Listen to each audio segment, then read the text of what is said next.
So the point that I've gotten most, not only from this reading nor this class, but every class in blocks this semester, is the importance of connecting to each of your students, whether they're male or female, rich or poor, black or white. There's some way that you can relate to them. Getting to know each individual student and their interests and finding some way to connect to them, or not, can either make or break your classroom.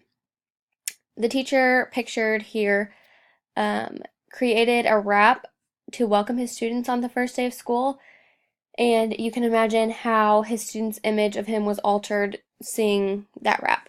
The way they appreciated his appreciation for something that they were also interested in surely bonded them for the rest of the school year. So, like, from there on out.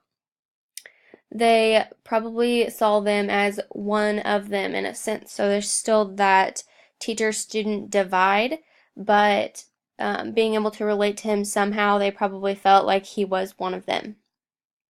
It can be something as complex as this, or as simple as asking them about their soccer game or a TV show that they watched that aired the night before.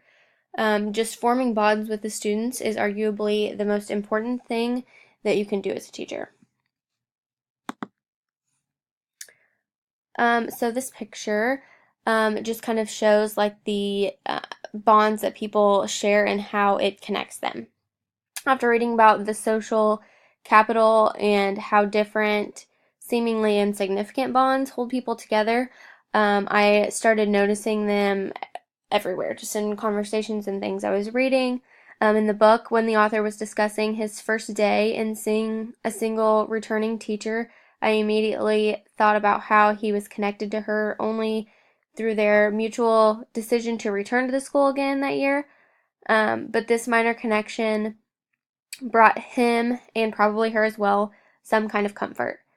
I'm sure that we can all relate to this. I know that for me, seeing a familiar face is always comforting.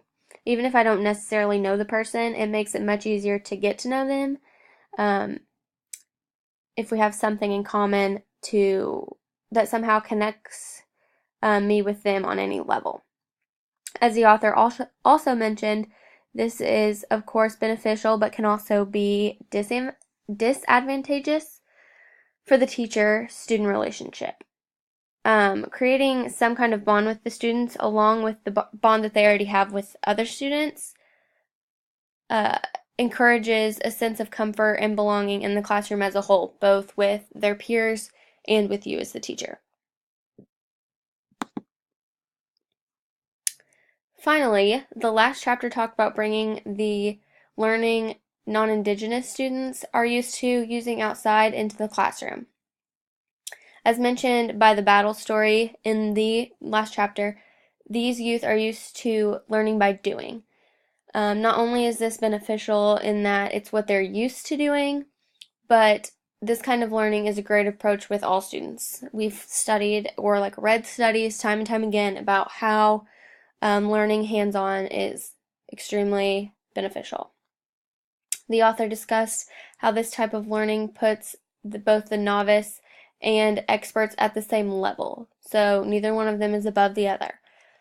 It is different from traditional methods in that the ultimate goal is not to be better than everyone else, but to learn and to do.